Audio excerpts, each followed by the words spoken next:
Bonsoir à tous et bienvenue pour ce nouveau hors-série de Culturama, et aujourd'hui nous allons parler d'un film qui est une version de Alice au Pays des Merveilles avec un flingue et un katana.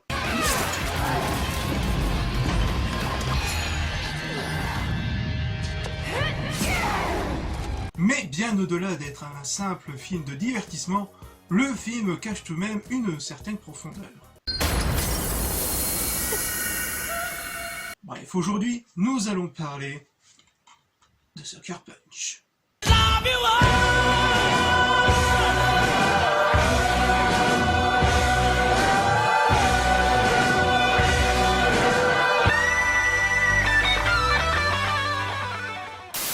Sucker Punch est un film de Zack Snyder sorti en 2011, mais pour tous ceux qui sont au fond, qui ne connaissent pas Zack Snyder, c'est le réalisateur de 300, Superman vs Batman, mais aussi de Man of Steel, mais aussi le film Watchmen qu'on verra bien plus tard et qui aura son importance. A noter que l'écriture du film date en fait de 2007, dans laquelle Zack Snyder avait imaginé une histoire, du moins sa version de l'histoire, de Alice au Pays des Merveilles avec des mitrailleuses. C'est vrai que dans un premier temps, c'est un peu rigolo. Mais par la suite, vous verrez bien que le mec va vraiment à fond dans son délire. Oui, je sais, je suis le Nicolas du futur qui intervient encore une fois, parce que le Gugus a encore oublié certaines choses, sans doute que je verrai ça au beau milieu du montage, et que ça va encore se finir vers 3h du matin. Super. Avant d'être réécrit par son co-scénariste Steve Chibua, le film devait commencer sa production la même année. Mais Zack Snyder avait préféré le laisser de côté pour se concentrer sur son film Watchmen. Après le succès de celui-ci et une bonne entente avec la Warner Bros, va tout simplement aider la production de Sucker Punch en 2009. A noter que le film devait à la base être classé R, autrement dit au moins de 17 ans, vu que la Warner a laissé totalement libre droit à faire ce qu'il veut, mais au final Zack Snyder décidera que le film sera déconseillé au moins de 13 ans. Bref, de quoi nous raconte Sucker Punch? Sucker Punch nous raconte l'histoire de Baby Doll vivant une belle vie avec sa petite sœur jusqu'à ce que sa mère ne meure, laissant un gros héritage à Baby Doll et à sa sœur, et rien pour le beau-père, qui celui-ci pète littéralement les plombs et va s'en prendre d'abord à Baby Doll, puis va s'occuper de sa petite sœur. Mais Baby Doll trouve un pistolet et décide de lui tirer dessus. Mais manque de bol, elle loupe sa cible en tuant sa sœur.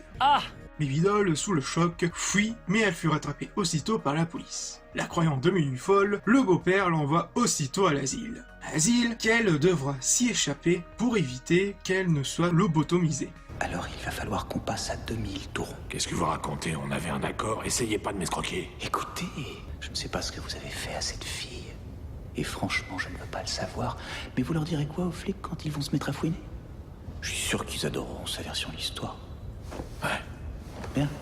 Toujours sur le choc et la confusion, niveau psychologique, Baby Doll va développer une certaine imagination. Laisse sortir le chagrin.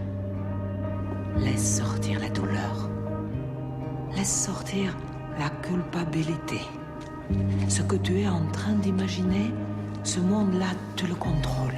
Où on va la suivre sur trois réalités différentes. La première réalité, qui est le monde actuel, représenté par l'asile, qui va être remplacé par une sorte de maison close cabaret, et la troisième réalité qui va se concentrer davantage beaucoup plus à l'action, avec ses différents environnements et mondes imaginaires qui ont été recréés. Par exemple la fantasy ou encore science-fiction.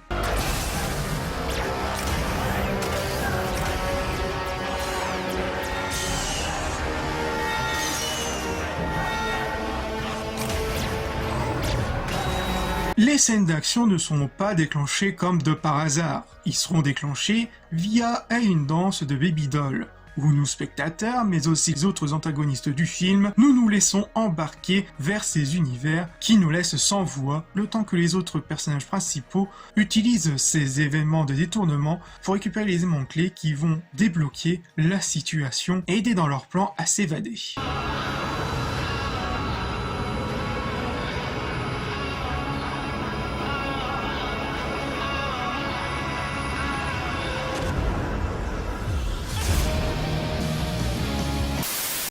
musique aura aussi son importance dans l'histoire. I knew I had a song, and I had this idea that, oh, you know, maybe music could be this bridge to another world.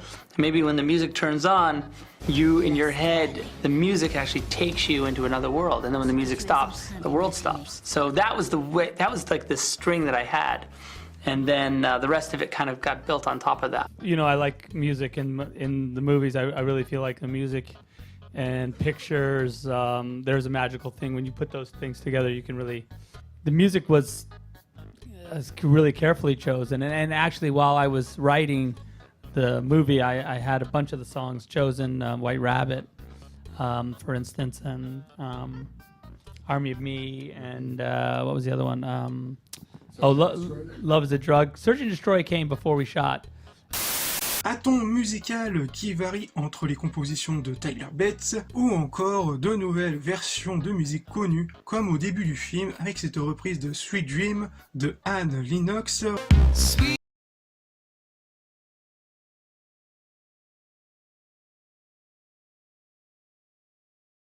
La version du film ait été reprise par l'actrice principale de Baby Doll, à savoir Emily Boring.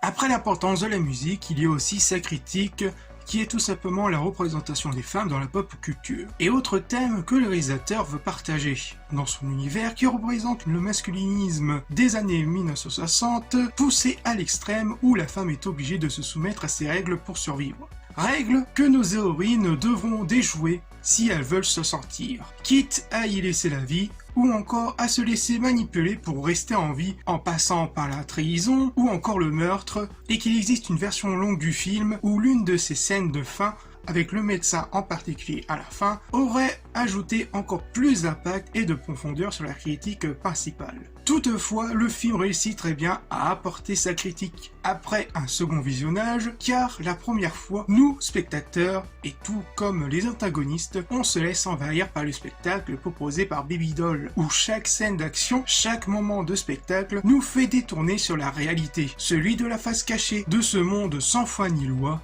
où la femme est réduite à un être inférieur à l'homme dans toutes les catégories. Donc un véritable petit bijou que je conseille fortement le visionnage pour tous ceux qui ne l'auraient pas vu, mais aussi donner une seconde chance à ceux qui l'ont vu, car il mérite clairement sa place de film culte. Voilà, ce numéro hors série fini, donc j'espère qu'il vous aura plu, donc n'hésitez pas à liker, partager, à commenter, mais aussi à vous abonner si le contenu vous plaît, et on se retrouve pour de futures vidéos. Peace.